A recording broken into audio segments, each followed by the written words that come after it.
ನಮಸ್ಕಾರ.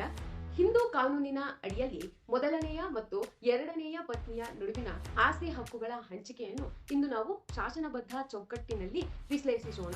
ಯಾವುದೇ ಆಸ್ತಿ ವಿವಾದವನ್ನ ನಿರ್ಣಯಿಸಲು ನಾವು ಮೊದಲು ಕಾಯ್ದೆಗಳತ್ತ ಗಮನವನ್ನ ಹರಿಸಬೇಕಾಗುತ್ತದೆ.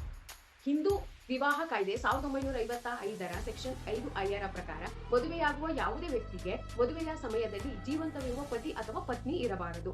ಈ ಕಾಯ್ದೆಯ ನಿಯಮವನ್ನು ಉಲ್ಲಂಘಿಸಿ ಮಾಡುವ ಯಾವುದೇ ವಿವಾಹವು ಸೆಕ್ಷನ್ 11ರ ಅಡಿಯಲ್ಲಿ ಕಾನೂನುಬಾಹಿರ ಹಾಗೂ ಅಸಿಂಧು ಅಂದ್ರೆ ವೈಡವೆನಿಷ್ಠ ಆಗಿರುತ್ತದೆ.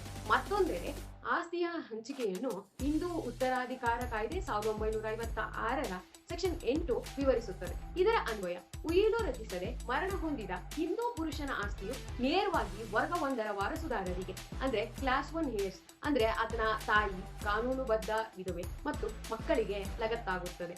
ಆದರೆ ಕೇವಲ ಶಾಸನಬದ್ಧ ನಿಯಮಗಳನ್ನ ಉಲ್ಲೇಖಿಸಿದರೆ ಸಾಲದು. ಈ ನಿಯಮಗಳು ಒಂದು ಪ್ರಕರಣಕ್ಕೆ ಪ್ರಾಯೋಗಿಕವಾಗಿ ಅನ್ವಯವಾಗಬೇಕಾದರೆ ಅಲ್ಲಿ ಕೆಲವು ಅತ್ಯಗತ್ಯ ಅಂಶಗಳು ಅಸ್ತಿತ್ವದಲ್ಲಿರುವುದು ಕಡ್ಡಾಯ. ಮೊದಲನೆಯದಾಗಿ ಮೊದಲನೇ ವಿವಾಹವು ಕಾನೂನುಬದ್ಧವಾಗಿ ಅಸ್ತಿತ್ವದಲ್ಲಿರಬೇಕು. ಎರಡನೆಯದಾಗಿ ಮೊದಲ ಪತ್ನಿಗೆ ಸಕ್ಷಮ ನ್ಯಾಯಾಲಯದಿಂದ ಕಾನೂನುಬದ್ಧ ವಿಚ್ಛೇದನ ಪಡೆಯದೆ ಅಥವಾ ಆಕೆ ಜೀವಂತವಾಗಿರುವಾಗಲೇ ಎರಡನೇ ವಿವಾಹ ನಡೆದಿರಬೇಕು. ಕೊನೆಯದಾಗಿ ವಿವಾದಿತ ಆಸ್ತಿಯು ಪಿತ್ರಾರ್ಜಿತವೇ ಅಥವಾ ಸ್ವಯಾರ್ಜಿತವೇ ಎಂಬ ಸ್ಪಷ್ಟೀಕರಣ ಇರಲೇಬೇಕು. ಈ ಅಂಶಗಳನ್ನ ಒಂದು ಪ್ರಾಯೋಗಿಕ ಉದಾಹರಣೆಯ ಮೂಲಕ ಅನ್ವಯಿಸಿ ನೋಡೋಣ. ಎ ಎಂಬ ವ್ಯಕ್ತಿಯು ಬಿ ಯನ್ನ ವಿವಾಹವಾಗಿದ್ದು ಬಿ ಜೀವಂತವಾಗಿರುವಾಗ ಆಕೆಗೆ ವಿಚ್ಛೇದನ ನೀಡದೆ ಸಿ ಎಂಬ ಮಹಿಳೆಯನ್ನ ಎರಡನೆಯ ವಿವಾಹವಾಗುತ್ತಾನೆ.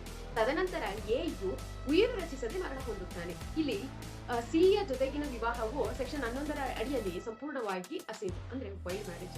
ಆದ್ರಿಂದ ಎನ ಆಸ್ತಿಯಲ್ಲಿ ಸಿಗೆ ಯಾವುದೇ ಉತ್ತರಾಧಿಕಾರ ಹಕ್ಕು ಇರುವುದಿಲ್ಲ. ಕಾನೂನಿನ ದೃಷ್ಟಿಯಲ್ಲಿ ಬಿ ಮಾತ್ರ ಏಕೈಕ ಕಾನೂನುಬದ್ಧ ವಿಧವೆ ಮತ್ತು ಆಕೆ ಮಾತ್ರ ಆಸ್ತಿಯ ಪಾಲನ್ನ ಪಡೆದುಕೊಳ್ಳುತ್ತಾಳೆ. ಆದರೆ ಸಿ ಅಂದ್ರೆ ಎರಡನೆಯ ಪತ್ನಿ ಇಂದ ಜನಿಸಿದ ಮಕ್ಕಳ ಕಾನೂನುಬದ್ಧ ಮತ್ತು ಹಕ್ಕುಗಳ ಕುರಿತು ಪ್ರಸ್ತಾಪ ಬಂದಾಗ ನಿಯಮ ಬದಲಾಗುತ್ತದೆ. ಇಲ್ಲಿ ನೇರವಾಗಿ ಹಿಂದೂ ವಿವಾಹ ಕಾಯ್ದೆ ಸೆಕ್ಷನ್ 16ರ ಅನ್ವಯವಾಗುತ್ತದೆ. ಮದುವೆ ಅಸಿಂಧುವಾಗಿದ್ದರೂ ಆ ವಿವಾಹದಿಂದ ಜನಿಸಿದ ಮಕ್ಕಳನ್ನು ಕಾನೂನುಬದ್ಧ ಅಂದ್ರೆ ಲೆಜಿಟಿಮೇಟ್ ಚೈಲ್ಡ್ ಎಂದೇ ಪರಿಗಣಿಸಲಾಗುತ್ತದೆ. ಈ ಸಿದ್ಧಾಂತವನ್ನ ಎತ್ತಿ ಹಿಡಿಯುತ್ತಾ ಭಾರತದ ಸರ್ವೋಚ್ಚ ನ್ಯಾಯಾಲಯವು ರೇವಣಸಿದ್ದಪ್ಪ ಮತ್ತು ಮಲ್ಲಿಕಾರ್ಜುನ 2023ರ ಪ್ರಕರಣದಲ್ಲಿ ಒಂದು ಮಹತ್ವದ ತೀರ್ಪನ್ನು ನೀಡಿದೆ. ಈ ತೀರ್ಪಿನನ್ವಯ ಅಸಿಂಧು ವಿವಾಹದಿಂದ ಜನಿಸಿದ ಮಕ್ಕಳು ತಮ್ಮ ಪೋಷಕರ ಆಸ್ತಿಯಲ್ಲಿ ಅಂದ್ರೆ ಸ್ವಯಾರ್ಜಿತ ಹಾಗೂ ಹಿಂದೂ ಅವಿಭಕ್ತ ಕುಟುಂಬದ ಅಂದ್ರೆ ಉಪಾಸನರಿ ಆಸ್ತಿಯ ಪಾಲಿನಲ್ಲಿ ಸಮಾನ ಹಕ್ಕು ಪಡೆಯುವ ಅರ್ಹತೆ ಇದೆ ಎಂದು ನ್ಯಾಯಾಲಯ ಸ್ಪಷ್ಟೀಕರಿಸಿದೆ. ಆದ್ದರಿಂದ ನಮ್ಮ ಉದಾಹರಣೆಯಲ್ಲಿ ಸಿಯ ಮಕ್ಕಳು ಎನ ಆಸ್ತಿಯಲ್ಲಿ ಬಿಯ ಮಕ್ಕಳಂತೆಯೇ ಸಮಾನ ಪಾಲು ಪಡೆಯುತ್ತಾರೆ. ಇಷ್ಟೆಲ್ಲ ಕಟ್ಟುನಿಟ್ಟಿನ ನಿಯಮಗಳಿದ್ದರೂ ಕಾನೂನಿನಲ್ಲಿ ಕೆಲವು ಪ್ರಮುಖ ವಿನಾಯಿತಿಗಳಿವೆ ಅಂದ್ರೆ ಎಕ್ಸೆಪ್ಷನ್. ಮೊದಲನೇದು ಉಯಿಲಿನ ಮೂಲಕ ವಿಲೇವಾರಿ. ಹಿಂದೂ ಉತ್ತರಾಧಿಕಾರ ಕಾಯ್ದೆ ಸೆಕ್ಷನ್ 30ರ ಅನ್ವಯ ವ್ಯಕ್ತಿಯು ತನ್ನ ಸ್ವಯಾರ್ಜಿತ ಅಂದ್ರೆ ಸೆಲ್ಫ್ ಅಕ್ವೈರ್ಡ್ ಆಸ್ತಿಯನ್ನ ಉಯಿಲು ಅಂದ್ರೆ ವಿಲ್ ಮೂಲಕ ವಿಲೇವಾರಿ ಮಾಡಬಹುದು. ಎಯು ತನ್ನ ಸ್ವಯಾರ್ಜಿತ ಆಸ್ತಿಯನ್ನ ಉಯಿಲಿನ ಅಂದ್ರೆ ವಿಲ್ ಮೂಲಕ ಎರಡನೇ ಪತ್ನಿ ಅಂದ್ರೆ ಸಿಗೆ ನೀಡಿದ್ದರೆ ಆಗ ಮೊದಲನೇ ಪತ್ನಿ ಅಂದ್ರೆ ಬಿ ಆ ಆಸ್ತಿಯ ಮೇಲೆ ಹಕ್ಕು ಸಾಧಿಸುವಂತಿಲ್ಲ.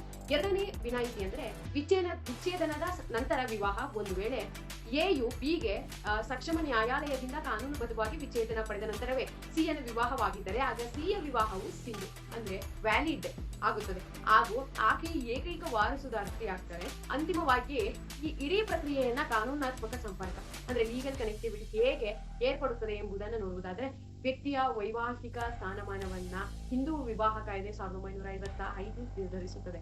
ಆ ಸ್ಥಾನಮಾನದ ಆಧಾರದ ಮೇಲೆ ಆಸ್ತಿ ಹಕ್ಕು ಹಂಚಿಕೆಯನ್ನು ಹಿಂದೂ ಉತ್ತರಾಧಿಕಾರಿ ಕಾಯ್ದೆ 1956 ನಿರ್ಧರಿಸುತ್ತದೆ. ಒಂದು ವೇಳೆ ಸ್ವಯಾರ್ಜಿತ ಆಸ್ತಿಯನ್ನ ಉಯಿಲಿನ ಮೂಲಕ ವಿಲೇವಾರಿ ಮಾಡಿದರೆ ಅದು ಭಾರತೀಯ ಉತ್ತರಾಧಿಕಾರಿ ಕಾಯ್ದೆ 1925ರ ನಿಬಂಧನೆಗಳಿಗೆ ಒಳಪಡುತ್ತದೆ. ಈ ಮೂರು ಶಾಸನಗಳ ಪರಸ್ಪರ ಸಮನ್ವಯತೆಯಿಂದಲೇ ಯಾವುದೇ ಆಸ್ತಿ ವಿಭಜನೆ ಅಂತಿಮ ನಿರ್ಣಯ ಹೊರಬೀಳುತ್ತದೆ.